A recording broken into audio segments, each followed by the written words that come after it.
ജപ്പാന്റെ Walt Disney എന്ന ഹയാവോ മിയാസാക്കിയെ വിശേഷിപ്പിച്ച് കാണാറുണ്ട്.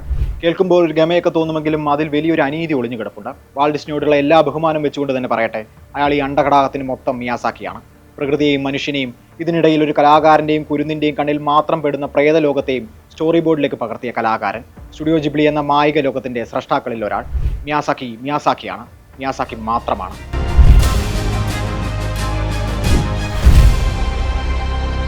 ഹയാവോ മിയാസാക്കിയുടെ അച്ഛൻ കട്സുചി മിയാസാക്കി സീറോ ഫൈറ്റേഴ്സ് വിമാനങ്ങളുടെ നിർമ്മാതാവായിരുന്നു. അതുകൊണ്ട് തന്നെ ചെറുപ്പം മുതലേ വിമാനങ്ങളോട് അദ്ദേഹത്തിന് ഒരു ഇഷ്ടമുണ്ടായിരുന്നു. ഈ ഇഷ്ടം പല മിയാസാക്കി പടങ്ങളിലും കാണാം. ഈ വിമാനങ്ങൾക്കൊപ്പം അദ്ദേഹത്തിന്റെ ആദ്യകാല ഓർമ്മകളിൽ പലതും രണ്ടാം ലോക മഹായുദ്ധത്തിന്റെ ഭീകരതകളെ ചുറ്റിപ്പറ്റിക്കൂടിയായിരുന്നു. അതുകൊണ്ട് തന്നെ യുദ്ധവിരുദ്ധതയും മിയാസാക്കിയുടെ കേന്ദ്ര പ്രമേയങ്ങളിൽ ഒന്നായി.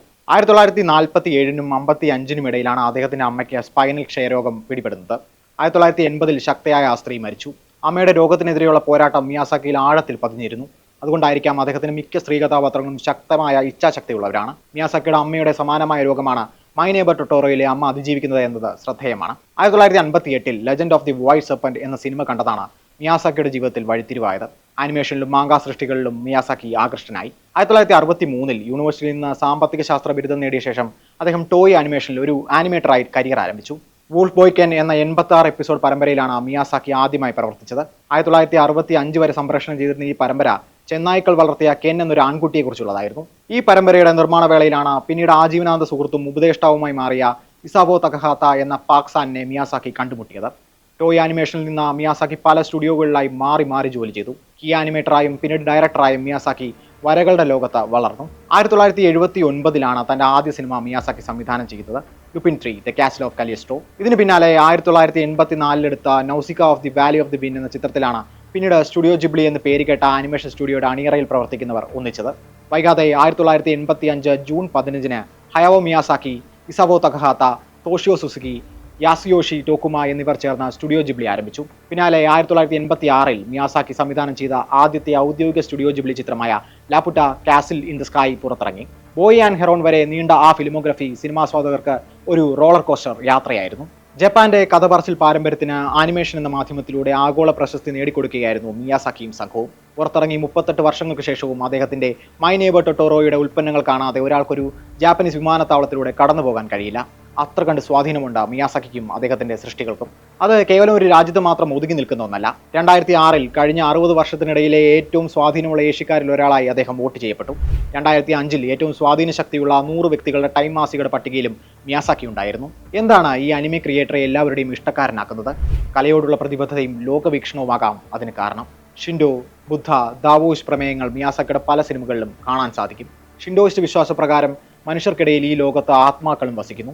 കാമി എന്നറിയപ്പെടുന്ന ഈ ആത്മാക്കളെ പാറകളിലും പക്ഷികളിലും മരങ്ങളിലും നദികളിലും മത്സ്യങ്ങളിലും അവർ കാണുന്നു. ഇത്തരം ഷിൻഡോ ഇമേജറികൾ ഫലപ്രദമായി ഉപയോഗിക്കുന്ന ആളാണ് മിയാസാക്കി. സ്പിരിറ്റഡ് അവയിലും പ്രിൻസസ് മൊണോനോക്കയിലും ഈ പ്രേത സാന്നിധ്യം കാണാം. രാത്രി, പകൽ, വെളിച്ചം, ഇരുട്ട് എന്നീ ദ്വന്ദ്ങ്ങളോടെ യിൻ യാങ് സങ്കല്പത്തെ മിയാസാക്കി ഉപയോഗിക്കുന്നുണ്ട്.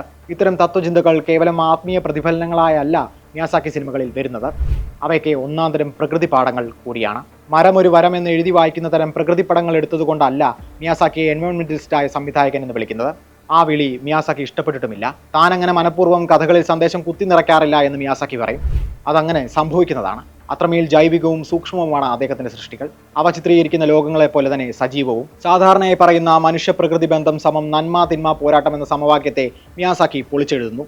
കൂടുതൽ സങ്കീർണമാണ് മനുഷ്യനും പ്രകൃതിയും തമ്മിലുള്ള ബന്ധമെന്നാണ് അദ്ദേഹത്തിന്റെ പക്ഷം. മിയാസാക്കിയുടെ ഏറ്റവും പരിസ്ഥിതി സൗഹൃദമായ സിനിമകളിലൊന്നായ Nausicaa of the valley of the wind എന്ന ചിത്രം ഇതിനൊരു ഉദാഹരണമാണ്.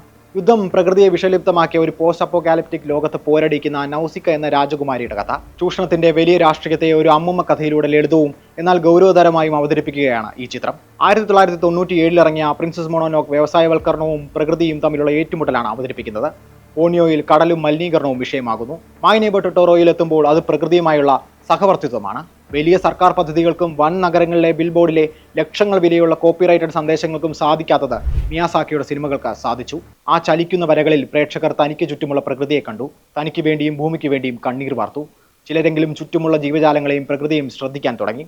ജൈവികമായ ചിന്തകൾ മാത്രമല്ല രചനാശൈലിയും പിന്തുടർന്ന വ്യക്തിയാണ് മിയാസാക്കി. CGയേക്കാൾ തന്റെ കൈകൾ കൊണ്ട് വരച്ച ചിത്രങ്ങൾ ആനിമേറ്റ് ചെയ്യുന്നതാണ് മിയാസാക്കിക്ക് ഇഷ്ടം. ഡിജിറ്റൽ സാങ്കേതിക വിദ്യകൾ ഉപയോഗിക്കുമ്പോഴും പരമ്പരാഗത സെൽ ആനിമേഷന്റെ അനുഭവം സംരക്ഷിക്കുക എന്നതാണ് സ്റ്റുഡിയോ ജിബ്ലിയുടെ ലക്ഷ്യം തന്നെ. യൂറോപ്യൻ പട്ടണങ്ങൾ മുതൽ ഗ്രാമീണ ജപ്പാൻ വരെ മിയാസാക്കി വരച്ചെടുക്കുകയായിരുന്നു. അതും തനിക്ക് ചുറ്റുമുള്ള ലോകത്തിൽ നിന്നും പ്രചോദനം ഉൾക്കൊണ്ടുകൊണ്ട്. പല ആനിമേഷനുകളിൽ നിന്നും വ്യത്യസ്തമായി അദ്ദേഹത്തിന്റെ കഥാപാത്രങ്ങളും പശ്ചാത്തലങ്ങളും ആഴമുള്ളവയും ജീവസുറ്റതുമാകുന്നു. ഫ്ലൂയിഡിറ്റിയും സെൻഷ്വാലിറ്റിയും മിയാസാക്കി ചിത്രങ്ങളുടെ പ്രത്യേകതയാണ്. ഉദാഹരണത്തിന് ജലരാശികളും ആകാശവും. അവ വെറും കാഴ്ചാനുഭവങ്ങൾ മാത്രമല്ല, കഥാപാത്രങ്ങളുടെ കണ്ണിൽ തന്നെ മിയാസാക്കി തന്റെ അടയാളം രേഖപ്പെടുത്തിയിട്ടുണ്ടാകും. പലപ്പോഴും വലുതും വൃത്താകൃതിയിലുള്ളതുമായ കണ്ണുകളാണ് കഥാപാത്രങ്ങൾക്ക് ഉണ്ടാകുക. അവരുടെ മുഖം വളരെ ലളിതവും, എന്നാൽ അവയിൽ ഒരു കഥയും കഥാപാത്രവും ഉണ്ടാകും.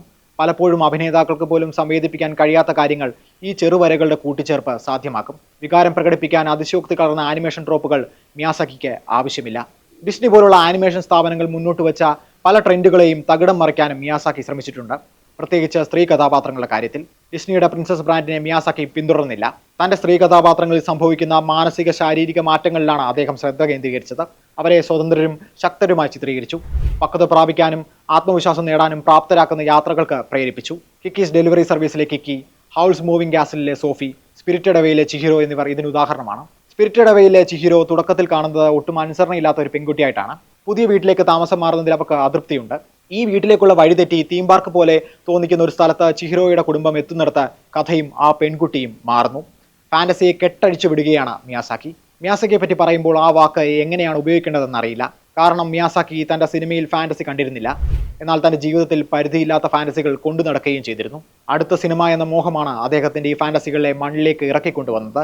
അവസാന ചിത്രമായ ദ ബോയ് ആൻഡ് ദ ഹെറോണിലേക്ക് എത്തുമ്പോഴേക്കും 3 അതിലധികമോ തവണ വിരമിക്കൽ പ്രഖ്യാപിച്ചു കഴിഞ്ഞിരുന്നു മിയാസാക്കി. 2013 ദ വിൻഡ് റൈസസിനും 1997 പ്രിൻസസ് മൊണോനോക്കിനും 2001 സ്പിരിറ്റഡ് അവേയ്ക്കും ശേഷം മിയാസാക്കി വിരമിക്കൽ പ്രഖ്യാപിച്ചിരുന്നു. ഓരോ വിരമിക്കലിന് ശേഷവും ഒരു പടം കൂടി എന്ന കൊതിയിൽ അയാൾ വീണ്ടും കഥകൾ നിർമ്മിക്കാൻ തുടങ്ങും. എന്നാൽ ബോയ് ആൻഡ് ദ ഹെറോണിലെത്തുമ്പോൾ മരണം മിയാസാക്കിയെ വേട്ടയാടിയിരുന്നു. കൈകൾ വിറയ്ക്കുന്നു, ഓർമ്മ എവിടെയോ മുറിയുന്നു, വസ്തുക്കൾ സ്ഥാനം തെറ്റുന്നു, പ്രിയപ്പെട്ടവർ മരിക്കുന്നു. അതിൽ തനിക്ക് പ്രിയപ്പെട്ട പാക്സാന്റെ മരണം മിയാസാക്കിയെ കീഴടക്കി. അയാൾക്ക് വരയ്ക്കാൻ സാധിക്കുന്നില്ല. ഹെറോണിലെ ഗ്രേറ്റ് അങ്കിൾ എന്ന കഥാപാത്രം പാക്സാനെ ആസ്പദമാക്കിയുള്ളതാണ്. ആ കഥാപാത്രത്തിനെ വരയ്ക്കാൻ മിയാസാക്കിക്ക് സാധിക്കുന്നില്ല. പാക്സാന്റെ പ്രേത സാന്നിധ്യം അയാൾ അനുഭവിക്കുന്നു. ഉറ്റ സുഹൃത്തായ തോഷിയോ സുസുക്കിക്ക് പോലും ഇതാ ആ മാസ്റ്ററിന്റെ ബ്രഷ് സ്ട്രോക്ക് എന്നേക്കുമായി മായുന്നു എന്ന് തോന്നി. എന്നാൽ എല്ലാ ക്രിയേറ്റീവ് ബ്ലോക്കുകളെയും ആ 82കാരൻ മറികടന്നു. തന്റെ 12ാം ഫീച്ചറും പൂർത്തിയാക്കി ചുണ്ടത്തൊരു സിഗരറ്റും കൊരുത്തിട്ട് ആ ജ്ഞാനവൃദ്ധൻ ഇങ്ങനെ പ്രഖ്യാപിച്ചു: മിയാസാക്കി സിനിമകൾ ഉണ്ടാക്കിക്കൊണ്ടേയിരിക്കും. ഒറ്റ പ്രോംപ്റ്റിൽ ജനറേറ്റ് ആകുന്ന AI ആർട്ടിനും അപ്പുറത്ത് അനുഭവത്തിന് ഇനിപ്പുള്ള സിനിമ. എന്തൊക്കെ വന്നാലും അയാൾ മുന്നോട്ട് പോകും. കാരണം ആ തീരുമാനം അയാൾ പണ്ടേ എടുത്തതാണ്.